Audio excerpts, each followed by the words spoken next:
All across America, people are preparing, going to staggering lengths to protect their families from their greatest fears. In Phoenix, Arizona, one prepper is bringing the family escape plan. Come on, girls, we gotta go faster. To extreme new lengths. Wait. And in North Carolina, another believes he's invented the perfect assault vehicle. Go look, go look! For the coming dark age. They are prepping for Armageddon. Andy, there's a fire! The apocalypse. Go, go! The end of the world as we know it. They are Doomsday Preppers.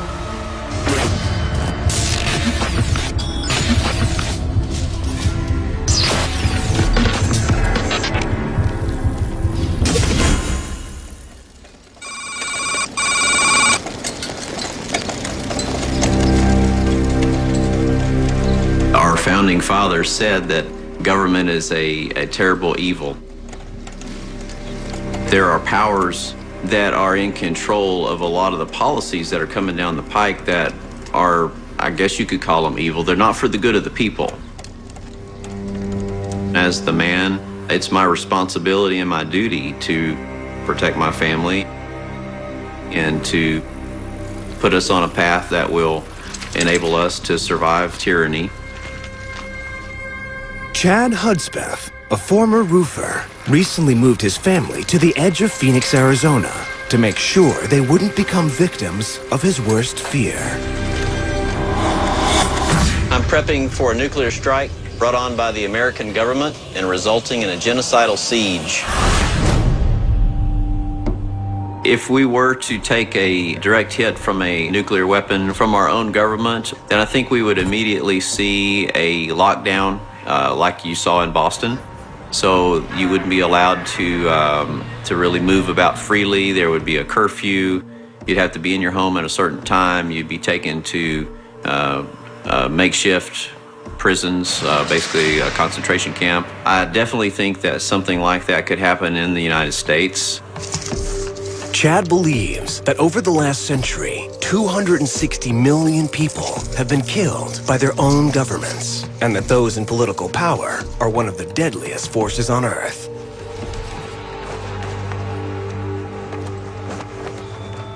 Do y'all know what the #1 cause of death is in the last 100 years? Cancer. Nope. The biggest killer of humans for the last 100 years, a thing called democide or genocide, very similar things. What is democide? Hitler was against the Jews, and so he killed them because he hated them. Remember, we went through the Holocaust Museum? Mm-hmm. Well, democide is very similar, except that's where the government is killing its own people. What if it was a situation like Hitler? You know, Hitler, the Jewish, isn't it amazing that that many people died? Hitler, why do you think that is? Why didn't they just leave? Because they couldn't? Possibly. Probably because they just never thought it could happen to them. I think the reason that the government would attack us is for control and power over us. I think my dad would struggle so hard to help us, and he wouldn't let us die. And today we're going to actually fillet a fish. Chad fears resistance to a government lockdown will be met with forced famine policies like Stalin instituted in Ukraine, where millions of peasants were starved to death. So to protect his family, nearly everything they eat, Chad produces himself in a backyard aquaponics system. One of them big ones. Hurry, hurry, hurry, hurry, hurry. All right.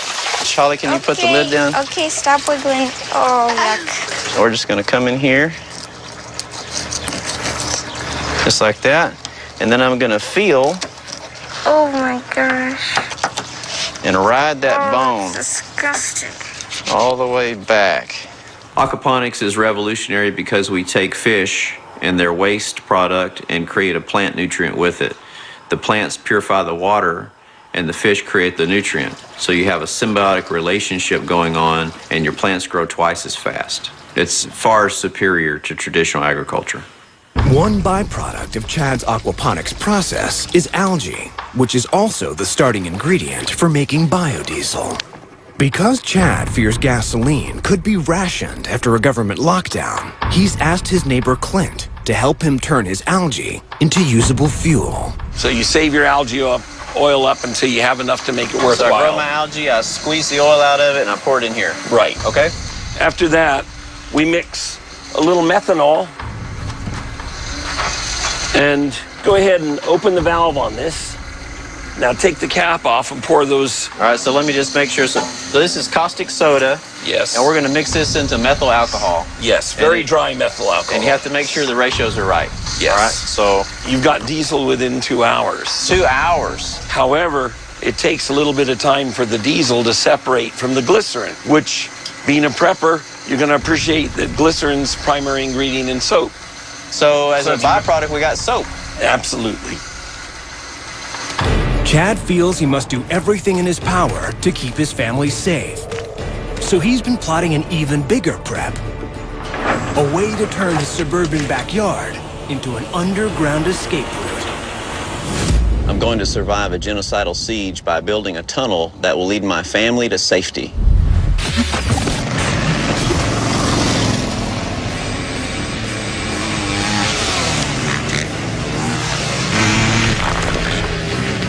"2,000 miles away, on an 800-acre tract of land in Laurinburg, North Carolina, Mike Evok and his family have gone into business running a motocross and ATV park. You see him in the red one? In the yellow? But what most people don't know is that the family business is a front. I'm preparing for a biological chemical attack. I was in Special Forces for roughly 16 years. We were privy to certain information working with intelligence, so we know a little bit more than the average person. If the average person really knew, they'd be more prepared for what's going on in the world right now. Gang-related elements from Central America, South America, working together with Muslim extremists. I just think it's a necessary evil of today's society to be a prepper.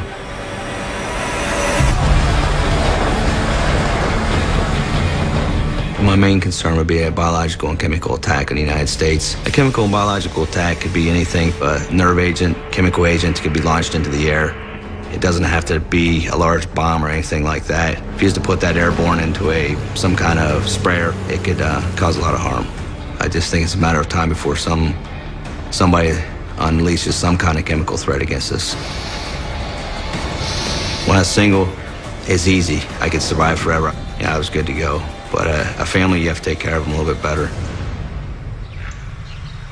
We use the ATV park as our bug-out location. The park's concession stand is run by Mike's wife and daughter and doubles as a food cache, storing pounds of frozen meat. Hamburger with mustard and ketchup. But the prepper motherlode is kept next door in a metal shipping container. All right, new case of MREs. Mike maintains the MREs with the help of his 15-year-old son and namesake, Mike Jr. So how long do you think this will last us? I'm gonna be a month's worth of food for the whole family. Michael Jr. is my little parrot, even though he's bigger than I am. Gas mask here, just in case some waste is out there and you need to breathe. As quick as this. Twist on and slide on.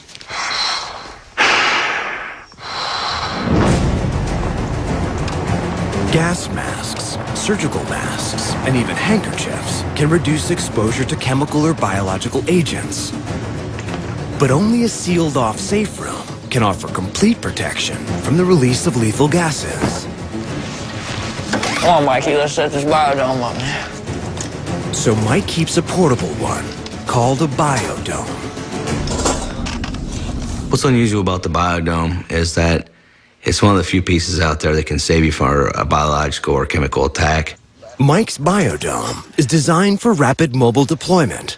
Made from an ultra-thin fire, chemical, and biological resistant material, it can be assembled by one person and is designed to protect its occupants for several days. You think you can put this all together, huh? Please, Dad, we're pros at this. We can get this done. You think so? I know so. But chemical weapons, such as those intended to attack the nervous system, can cause death within minutes of exposure. So Mike is testing his son's ability to set up and secure the biodome without his help, and in less than 10 minutes. How about, I'll do 25 laps. How about I can do 25 laps around the circle track faster than you can put this up? All right, that's the deal, man. What's the deal? What's the wager? 100 push-ups.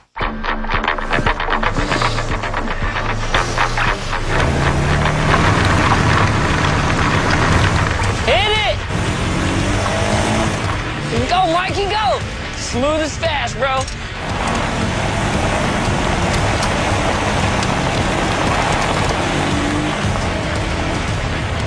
If there is a chemical attack, Mike fears his son could succumb to respiratory paralysis or even death if he can't raise the tent in time. Ooh, we got a little trouble here. You can't be talking all that smack and then lose. Come on now. All right, he's down to 21 laps. Get your poles up, get your poles up. Let me get in there.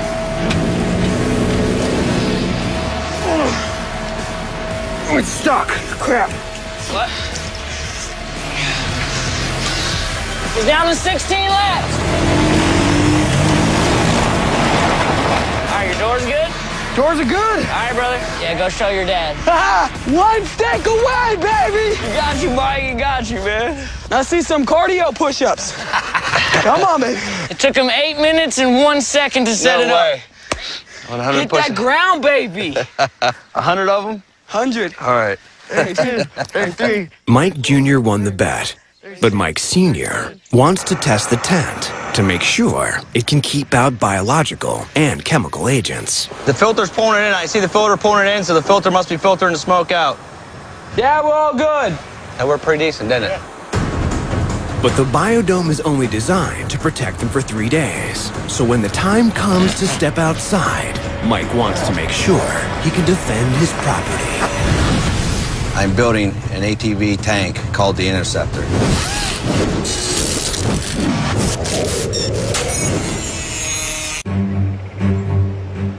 In Phoenix, Arizona, Chad Hudspeth is dedicating his life to protecting his family against an unthinkable enemy, the United States itself. He fears a countrywide lockdown in which getting out of his house will be key to survival. So he's turning his suburban backyard into what he believes is an underground lifeline. In a situation where people are trying to force their way into our home, that would be a situation where we have to decide, are we going to try to fight our way out of it? It might be much easier to just make a stealthy escape. Chad is starting work on an escape plan in case of a siege. From his master bedroom wall, he will construct a passageway that connects to a bunker he'll bury in the backyard. But if the family can't hold the bunker, Chad has another idea. A 140-foot tunnel. We could escape to the very back corner of our yard and to our bug-out vehicle and secretly escape from there. Tunnel from the storage thing? That'd be cool, wouldn't it? The girls To would the like back that. of the yard. Hello, have you seen how long that is? I've already measured it. The thing about Chad is that he is constantly thinking. He didn't sleep much last night. He was up thinking this through.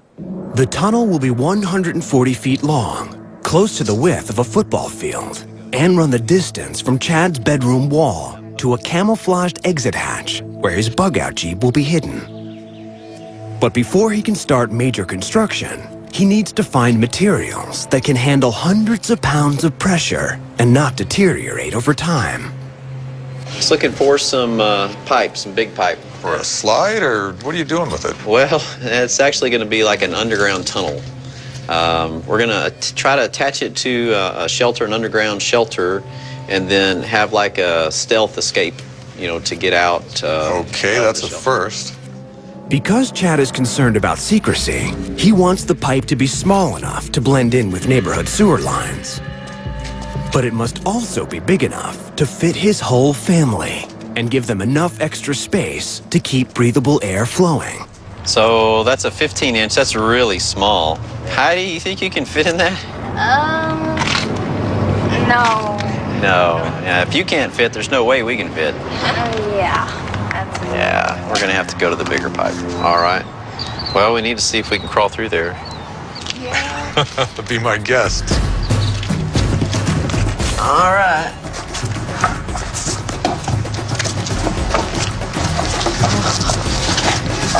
I personally wouldn't want to crawl through 140 feet of dark pipe.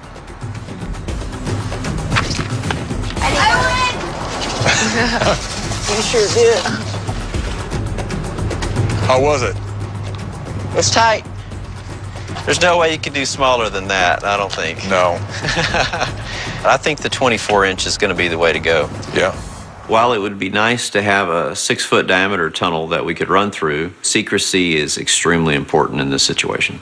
If it's our time to go, then it's our time to go. But if we still have work here on this earth to do, then I feel like we'll be able to continue on through our tunnel and fulfill that destiny. But when construction begins, Chad will face the reality that his underground trail to freedom could come at a higher price than he was expecting. Is that wide enough? Yeah, barely. Oh my gosh.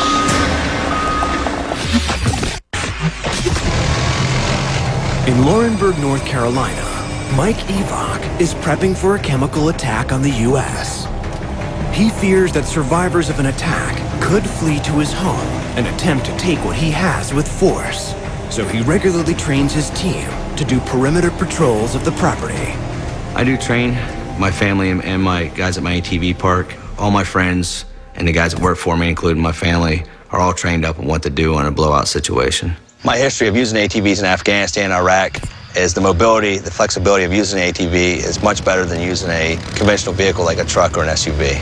We can move around better, get into tighter positions a lot faster. Today, Mike has set up a special test. Enemy front gate! A truck makes entry onto the property through a rear entrance road, catching the ATV patrol off guard. Inside are Mike's military buddies. He's instructed them to try and take a flag from the center of his property. If the ATVs can hold off the truck, Mike will know that his team can ward off a group of marauders on wheels. Go left! Go left! Come on up. We gotta get out of here.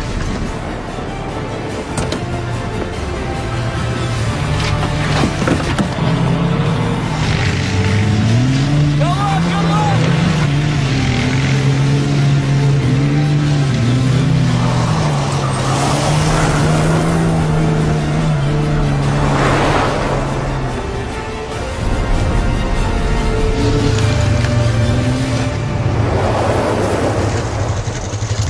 Dang, man!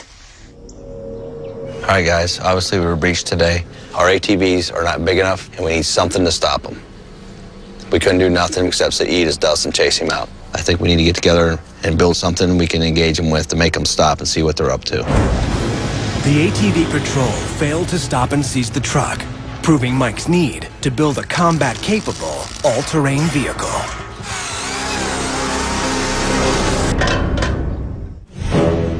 Chad Hudspeth lives in fear that his family could become prisoners in their home and targets of their government. I think if we look at history and we're honest with ourselves, we see that democide, where the government kills its own people, is actually the largest killer of humans, much, much greater than the plague or any wars we've ever had. So he's decided that it's time to build his most extreme prep of all. He believes it's a way for his family to live free if they decide to risk it all and run. Well, today's the big day where we start the digging. We're going to bring the track hoe in right here. All right, we're ready.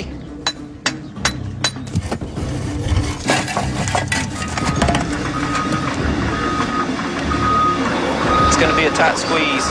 Is that wide enough? Yeah, barely. The big tractor came through with just about 3 inches on each side. My strategy is prayer.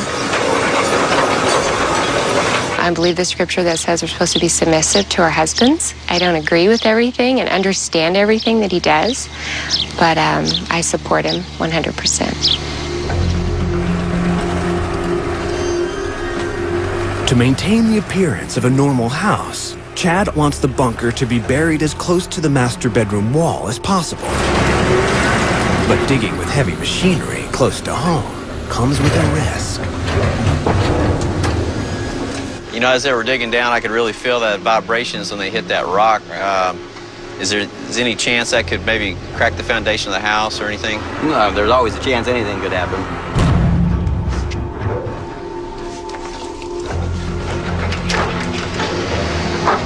Honey, come here, I'm gonna talk to you.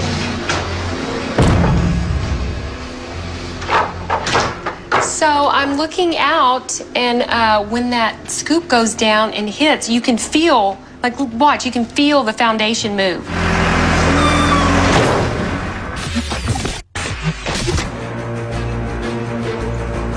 "2,000 miles away, Special Forces veteran Mike Evok is turning his ATV park into a doomsday stronghold. We're building the ATV that can protect us and secure the property. Okay, some of the upgrades we're going to do to the ATV is we'll remove this rule bar, and we're going to mount a machine gun / weapons mount here in the center. In front of that, we're going to have a ballistic cover. Then we're going to go into and camouflage the vehicle. The end product, when we're done with this thing, is basically going to be a mini tank rolling around the property here.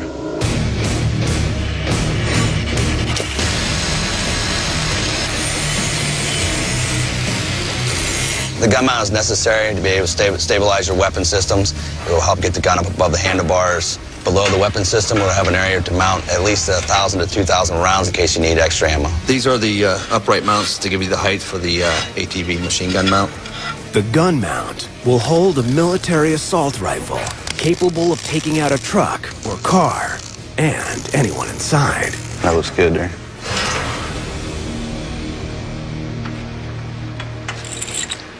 You got that piece of metal locked down? Yeah, what's up, Dad? Okay, here's what I need you to do. I want you to take your grinder and make that nice, steady, smooth, round edge, okay? As far as Michael growing up in a world today, it's definitely not nearly as safe as when I was growing up. I don't think I have ever gonna even get a better teacher than my dad. Better? A little better. All right. All right, not too bad. Looks good. We'll mount on the front.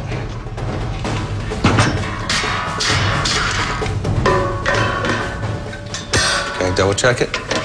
Okay, all we need now is mount our weapon system up there and we're ready to rock and roll. The ATV can fight, but to protect Mike and his son from any potential invaders, he has one more addition: a bulletproof plate for cover.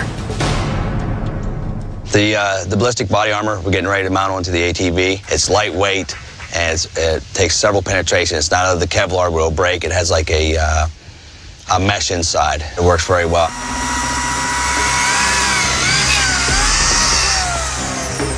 Book's about level. Okay, hold it right there.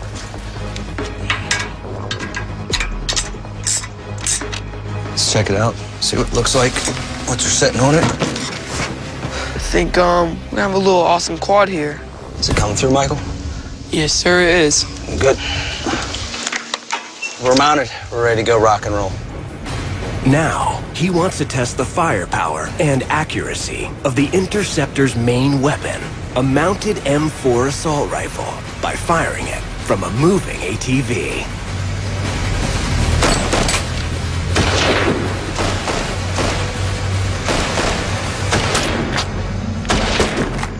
Yeah, the melon's going to represent the heads of somebody that was to infiltrate our property.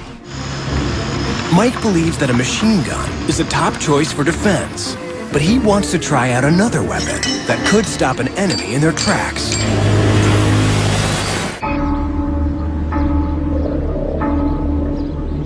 Chad Hudspeth has broken ground on a subterranean prepping pipeline. He plans for his family to crawl through 140 feet of buried plastic piping to escape their home if the American government turns military force on its citizens, as he fears. We've had between 300 and 500 million people die by democide. That's the government's killing their own people. Hitler, Stalin, Mao. Now that the hole for his bunker has been dug, Chad is ready to sink it and connect it to the master bedroom. And so far, the house's foundation has stayed in one piece, allowing construction to continue.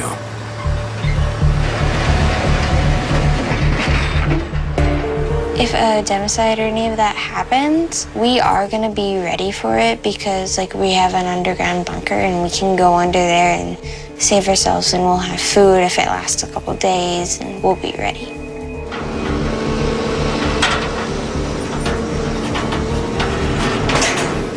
We okay there, Lionel? As the bunker is lowered, All right. Chad and the workers are building a brick wall, sealing the passageway that leads to it from the master bedroom.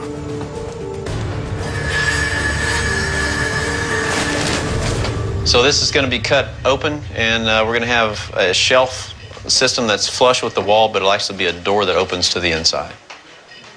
I know how my girls are. The second they see a scorpion, they're never going in the bunker again. So I've got to seal that room up so that they're comfortable and they feel free to move in and out of that area. There are rattlesnakes around here, but I'm just hoping that they cannot get in. If we did see one, I don't think I could handle it.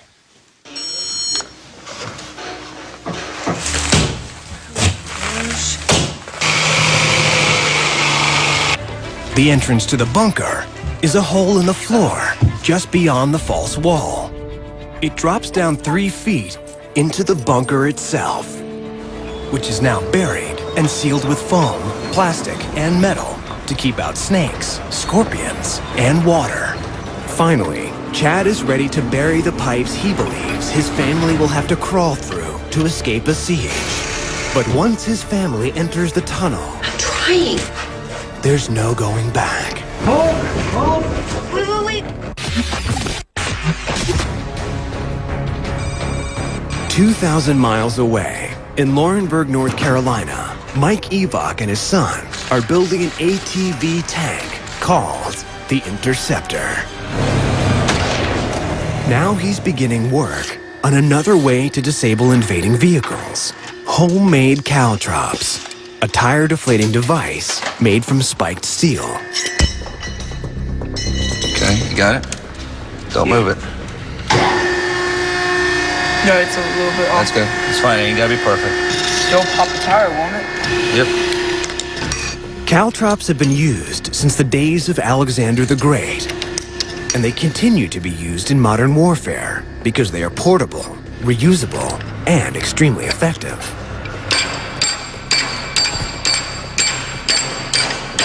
Did you ever use these in special forces? Something similar.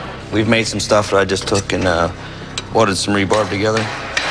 We made some spikes for our base defense. Worked out pretty good for us. Is there any other tricks you could have used? Well, there's all kinds of things. You can weld nails. Just take 16 penny nails and weld them together. There's all kinds of stuff you can do. Your imagination's your limit. See, it's nice and flat, won't sink down into the dirt like a nail. Works like this, it would go straight down in the dirt. This kind of rolls, it goes up in the tire.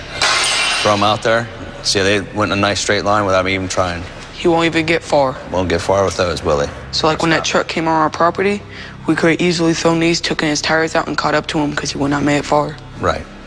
All exactly. Right. Works good, right? Yeah. Okay. You need to know how to do this too, in case I'm not around and you can show somebody. Go on over.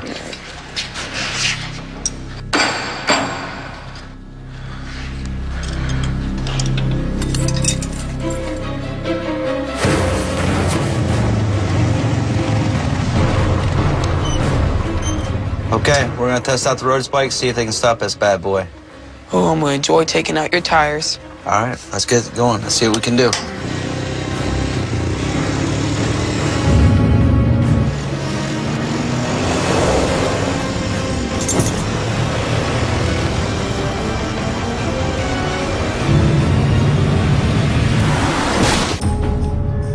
In Phoenix, Arizona, Chad Hudspeth is taking on a construction project that he believes is a matter of life or death. Building this tunnel is not easy. None of this stuff has been easy so far. It's been very difficult, but it's necessary. I'm like really glad that this is actually getting built so I can go down there and have food and everything if I do get left alone, so I know where to go. The secret door for Chad's bedroom is in place. The bunker is buried 10 feet deep, and now it's time for the tunnel itself to become a reality. The next step now is to cut the trench for the tunnel and line the tunnel up so that we can figure out where to cut the hole, slide it into the bunker, and seal it up. Chad is burying the tunnel on a slope with the deepest part near the exit hatch, so gravity will help his family move through as quickly as possible while saving their strength.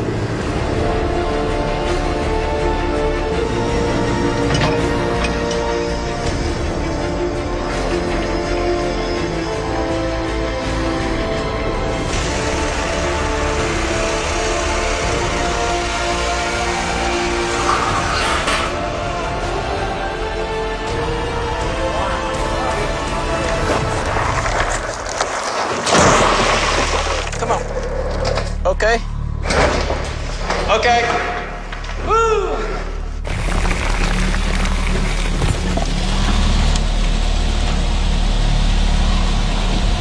Awesome.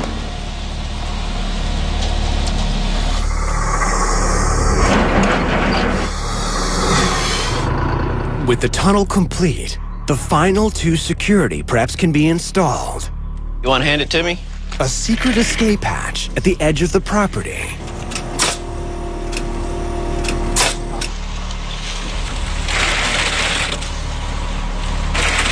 Disguised to look like a trash can. And a false wall in front of it, so visitors won't be able to see the family exit the tunnel. People driving by think it's just part of the wall, but in a situation where we need to get out quickly, I can just drive right through it. Now, after days of construction, he is finally ready to talk to Debbie and the girls about bug-out procedure. If we did need to bug out quickly and get out of here, we could come up with a code word. That means let's get to the safe room as quick as possible. What about skateboard? We're toying around with some other ideas that might make it a little bit more feasible, and that's a couple of skateboards. We're going to see if maybe we can lay on skateboards and maneuver through those corrugated pipes a lot quicker. If anybody starts yelling skateboard, that means get there ASAP. I'm scared about the tunnel because I'm scared about bugs getting in and the darkness. I'm not sure how my daughters and my wife are going to respond to a tunnel this long and tight, but if that's the price we have to pay to escape and protect our family, then that's what we're going to have to do. For Chad's plan to work, his wife and daughters must be willing to leave everything behind and crawl through the tunnel at a moment's notice. But when he takes his family for their first bug out, they'll face confined space and 140 feet of darkness, which could make the drill too real to handle. Tell me when. In North Carolina, Mike Evok and his son Mike Jr. have outfitted an ATV into a mini tank, weaponized with an M4 assault rifle. We're ready to go rock and roll. And homemade caltrops that are being tested for the first time. Did they get him? They got him, right? Mike Jr. scored a direct hit. Okay, looks like it worked pretty good, buddy. It was stuck in there and the tire was completely flat. Pretty much stopped any car dead in their tracks. What do you think? It did perfect. With tire puncturing caltrops, a raised clearance, and military-grade weapon system, the Interceptor is a force to be reckoned with. But the Interceptor would be an even better attack vehicle if you couldn't see it coming. Now we're gonna camouflage the quad. How are we gonna do this? What I need you to do is grab a pair of side cuts, go outside here and grab me some leaves. You wanna break up the outline. You don't want no straight edges. We don't want no shiny spots, because everything in Mother Nature, nothing has straight edges. We just kind of lay it there. operations. Now, where did you get the idea for this? I learned it in Special Forces Sniper School. Way over here?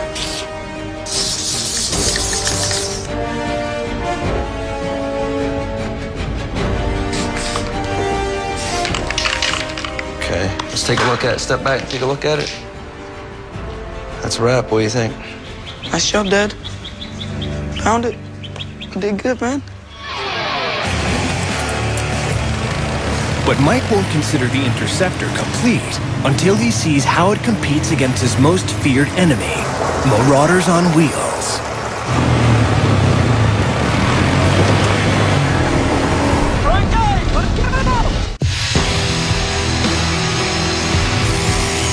Mike Evog and his son have built a camouflaged all-terrain vehicle with a machine gun mount, tire-puncturing spikes, and bulletproof plating. Now they're ready to test it to see if it will allow the team to stop a Marauder on Wheels dead in its tracks and live up to its name, the Interceptor. Now I'm gonna be out here, Chair, with verbal commands. So we're gonna go with hand-arm signals. Wedge, I'll just hold my fingers up like this, get into a wedge. I take my hand, do a little whirly bird, and I point to it. That'll be like a rally point where I want you to rally up at. Push left, push right. You guys got it? Yep. Yes, sir. All right, let's get our helmets on, and let's get ready.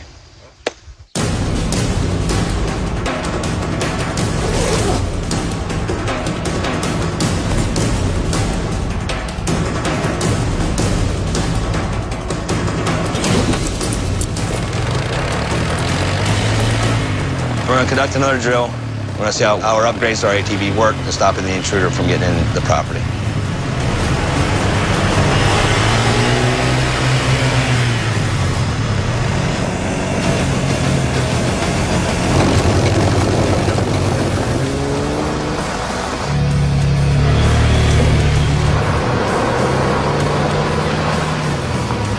Mike directs the outermost ATVs to flank the enemy, forcing them into a road littered with caltrops.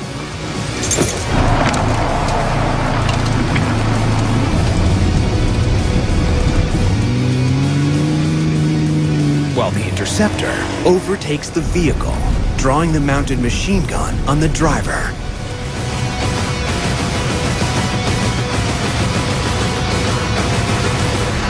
On the ground, sir, now. We want our flag back. All right, guys, good job. We showed some quad improvements. We were able to defend our position. What do you think? Got him, didn't we? Pretty good. Yep. The second drill was a success. The caltrops diverted the truck, while the mounted machine gun forced it to stop, giving the Interceptor the offensive and defensive features to bring down a combatant vehicle. I'm very pleased with the results. We built a bigger vehicle, better vehicle, body armor on it, and a little more horsepower. That should be more than enough to stop anybody from getting on or off the property.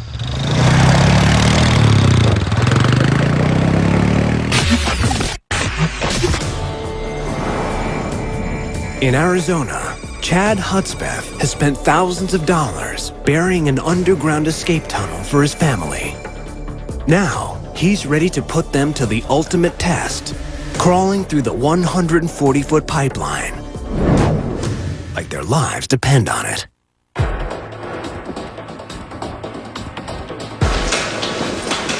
Skateboard. Skateboard. Skateboard. Skateboard. Heidi. Skateboard. Skateboard, come on. Go, go, go, go, go. Just grab your tissue.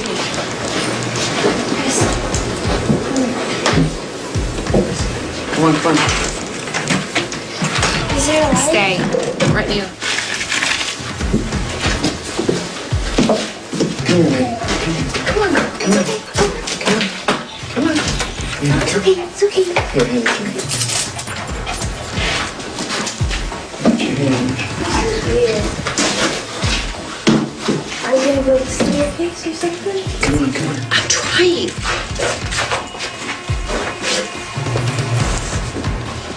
Stop. Just a second. Daddy, I don't want to go in there. So that my children aren't fearful of the tunnel, we're coming up with ideas and ways to make it fun for them. Is that cool or what? This is so long. Looks like a ride at Six Flags. Yeah, you'd probably pay a lot of money for that at Six Flags. I want to go after. Yeah, I'm going first. In a situation where it's life and death, we're going to have to go through the tunnel, so I want you to get comfortable, and then it won't be scary. It's not scary. Look, it's cool. Okay. Okay. Sure, it goes like this. Cool. See, Brian? Chad will take the lead, while Debbie will bring up the rear. Because the family has selected the 24-inch pipe option, there is no extra room to turn around. Once they enter the tunnel, they must crawl the entire distance to get out. Come on, girls, we gotta go faster.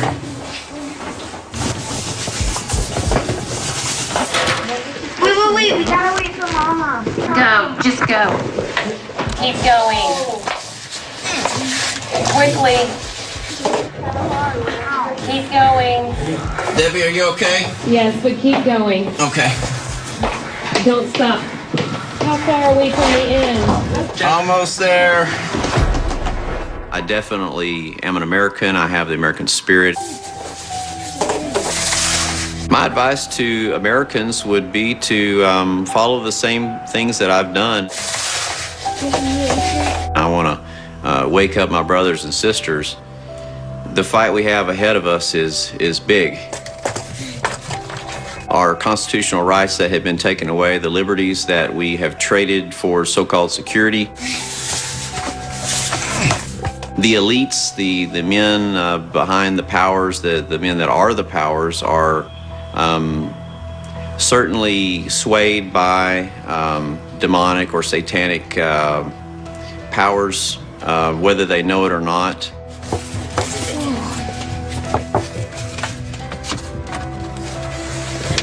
That's a great tragedy and something not to be taken lightly. Is everything clear? Okay, girls, let's be real quiet.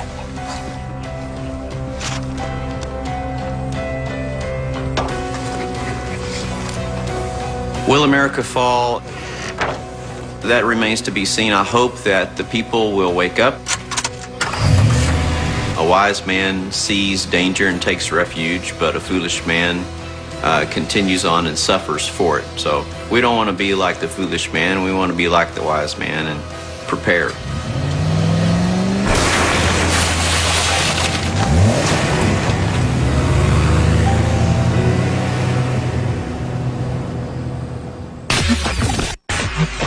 Chad and Mike, the experts, practical preppers, have assessed your preps. Chad, your aquaponics system is an effective food resupply plan, and making biodiesel out of algae is an innovative use of the byproducts. Additionally, the tunnel to your vehicle is a clever means of creating a stealthy escape. Definitely some more work to do, but I'm pretty happy with that. Mike, your ATV park, doubling as a bug-out location, gives you an innovative safe haven. And your ATV interceptor prepares you to fight back against marauders. However, you need to invest in ways to preserve your food. There are a couple things I'll work on, and we'll fine-tune our prepping. America's government is built around checks and balances and personal freedoms, which are all designed to prevent any one individual or group from seizing power and taking unilateral action. There is no evidence to suggest that any government entity would have the capability or desire to harm or destroy its own general population. There has never been a wide-scale terrorist attack using chemical or biological agents in the U.S. Overall, the total number of terrorist attacks worldwide dropped almost 12% in 2011 to a 5-year low.